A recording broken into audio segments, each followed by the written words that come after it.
الحمدللہ، اللہ تعالیٰ کا لاکھ لاکھ شکر ہے کہ مالک الملک نے اپنی یاد کی توفیق اور موقع عطا فرمایا۔ لاکھوں اور کروڑوں درود حضرت محمد مصطفیٰ صلی اللہ علیہ وآلہ وسلم پر، جن کے طفیل مالک الملک نے یہ مہربانی عطا فرمائی۔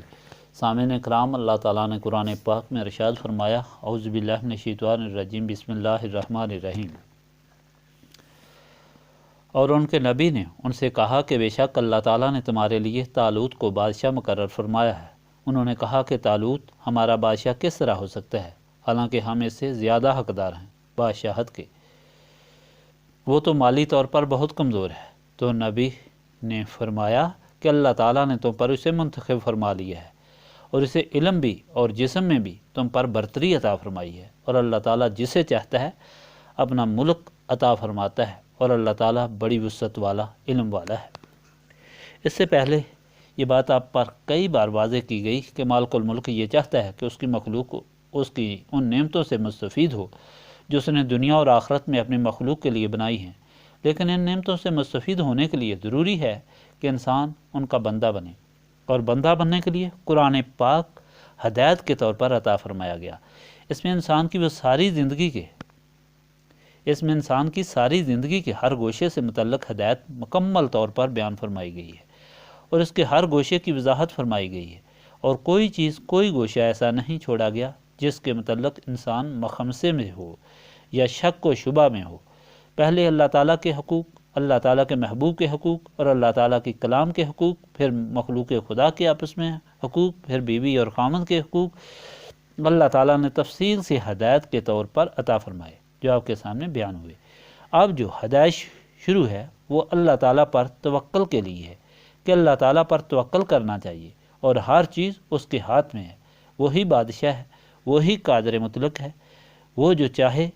کرے، کسی کی کوئی مجال نہیں کہ اس کے فیصلوں میں دخل دے، اور جس طرح چاہتا ہے اس طرح کرتا ہے۔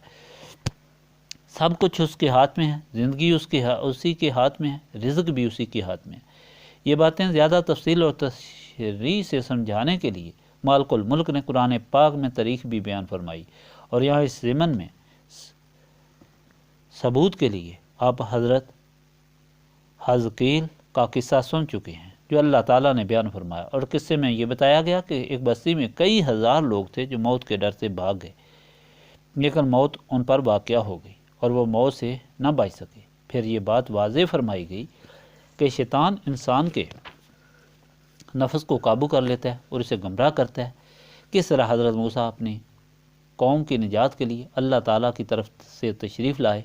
اور فرعون سے مقابلہ کیا، قبطیوں سے مقابلہ کیا، اور ان کو زیر کیا اور بنی اسرائیل کو نجات دلائی، لیکن وہی بنی اسرائیل بار بار شیطان کے ہاتھوں گمراہ ہوتے رہے، اور اللہ تعالیٰ کی ناراضگی ان پر آتی رہی۔ اب یہ ہدایت آپ کے سامنے بیان ہو رہی ہے، یہ حضرت موسیٰ سے کئی سال بعد کی ہے، اور وہ ایک ایسا وقت تھا جو لوگ مکمل طور پر دین موسیٰ کو بھول چکے تھے، وہ گمراہ ہو چکے تھے، اور اس گمراہی کی سزا میں اللہ تعالیٰ نے اپنے رسول بھیجنے بند کر دیے تھے، اور پھر وہی عمالقہ قوم جن کو انہوں نے وادی طیہ والی سزا سے نکلنے کے بعد شکست دی، ان میں سے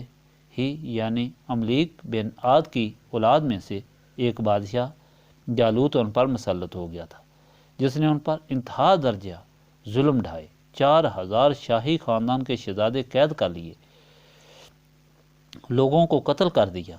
ان کو اپنے شہروں سے نکال دیا، اور ان سے بڑی سخت قسم کی مشقتیں لینا شروع کیں۔ یہ لوگ حیران تھے کہ ہم کس طرح اس ظلم سے نجات حاصل کریں۔ اب اللہ تعالیٰ بھی ناراض ہے اور اس کا رسول بھی نہیں کہ جس کی خدمت میں ہم درخواست کریں۔ چنانچہ بہت عاجزی اور زاری کے بعد انہیں خاندان نبوت سے ایک عورت ملی جس کا بچہ پیدا ہونے والا تھا۔ اسے جا کر انہوں نے ایک کمرے میں بند کیا، اور پھر اللہ تعالیٰ کے سامنے التجائیں اور دعائیں کی کہ اس سے ایک نبی پیدا ہو، اور اس عورت نے بھی اس بند کمرے میں اس کے لیے دعائیں فرمائیں۔ چنانچہ بچہ پیدا ہوا، اور وہ شمائیل تھے۔ یہ کہانی مکمل طور پر آپ کے سامنے بیان کی گئی ہے۔ شمائیل کے سامنے لوگوں نے عرض کی، آپ اللہ تعالیٰ سے دعا کریں کہ ہمارے لیے ایک بادشاہ مقرر فرمائیں جس کی معیت میں ہم جہاد کریں۔ تو حضرت شمائیل نے انہیں فرمایا کہ اللہ تعالیٰ ہمارے لیے بادشاہ تو مقرر فرمائے گا،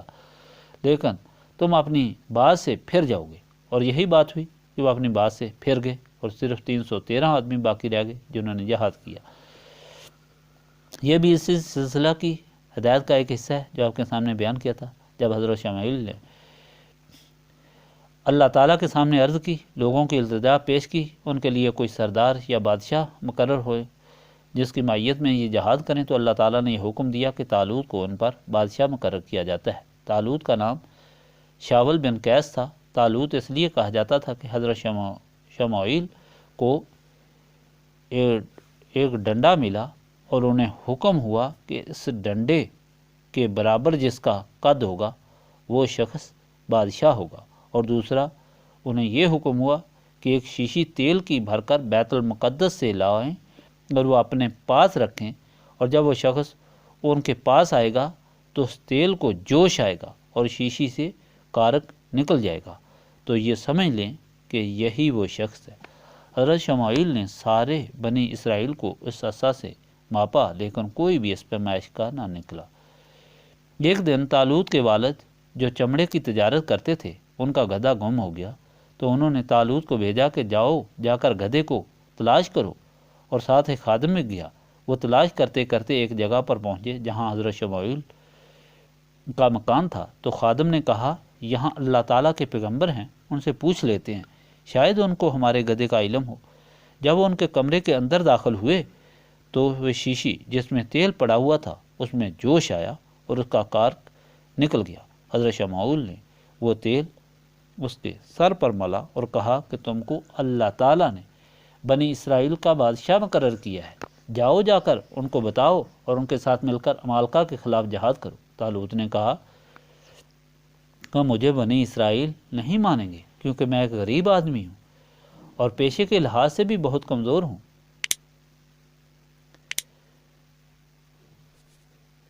اسی پیشے کی وجہ سے شاید لوگ مجھے بادشاہ نہ مانیں، لیکن جب اللہ تعالیٰ کی طرف سے حکم ہوا تو وہ گئے، بنی اسرائیل سے کہا کہ تمہارے لیے یہ حکم ہے، اللہ تعالیٰ کے رسول نے یہ حکم دیا ہے۔ تو لوگوں نے شمائیل کے سامنے عرض کی کہ یہ کس طرح ہمارا بادشاہ بن سکتا ہے، یہ تو غریب آدمی ہے، بادشاہ کے لیے تو بہت دولت کی ضرورت ہے،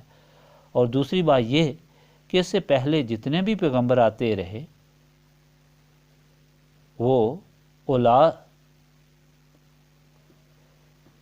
وہ یعقوب کی اولاد سے آتے رہے، اور جو بادشاہ آتے رہے جنہیں سلطنت ملتی رہی وہ یہودا بن یعقوب سے آتے رہے۔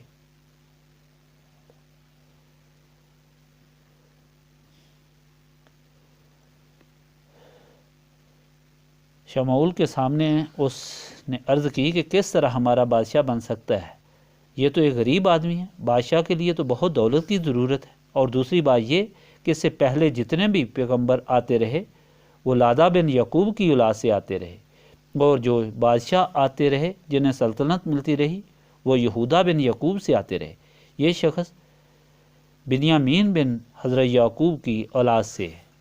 یہ ایک نئی نسل ہے، اس سے کس طرح ہمارا بادشاہ مقرر ہو سکتا ہے، تو حضرت شمائیل نے فرمایا، یہ اللہ تعالیٰ کی مرضی ہے، وہ جسے بادشاہ بنا دے، اور اس نے طالوت کو تم پر بادشاہ مقرر فرمایا، اور تم دیکھ لو کہ تم پر ان کو علم میں فضیلت ہے، کیونکہ وہ بڑے عالم ہیں اور جسم کے لحاظ سے بھی سب سے زیادہ مضبوط ہیں، یہ عطا بھی ان کو اللہ تعالیٰ کی طرف سے ہے، اور اصل بات تو یہ کہ ملک سب اللہ تعالیٰ کا ہے، وہ جسے چاہے بادشاہ مقرر کر دے، کسی کی کوئی مجال نہیں اور کسی کے پاس کوئی اعتراض کی گنجائش نہیں، وہ حکمت والا ہے، وہ وسعت والا ہے، جسے چاہے وہ امیر کر دے اور جسے چاہے وہ بادشاہ بنا دے اور جسے چاہے وہ غریب کر دے،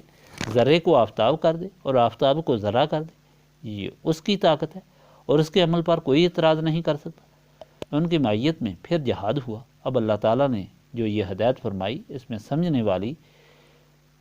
باتیں درج ذیل ہیں۔ پہلی بات یہ کہ اللہ تعالیٰ کا بندہ بننے کے لیے اللہ تعالیٰ کے رسول سے نسبت ضروری ہے، اور جب نسبت نہ ہو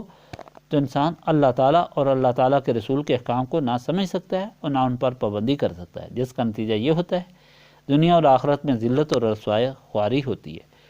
اگر آپ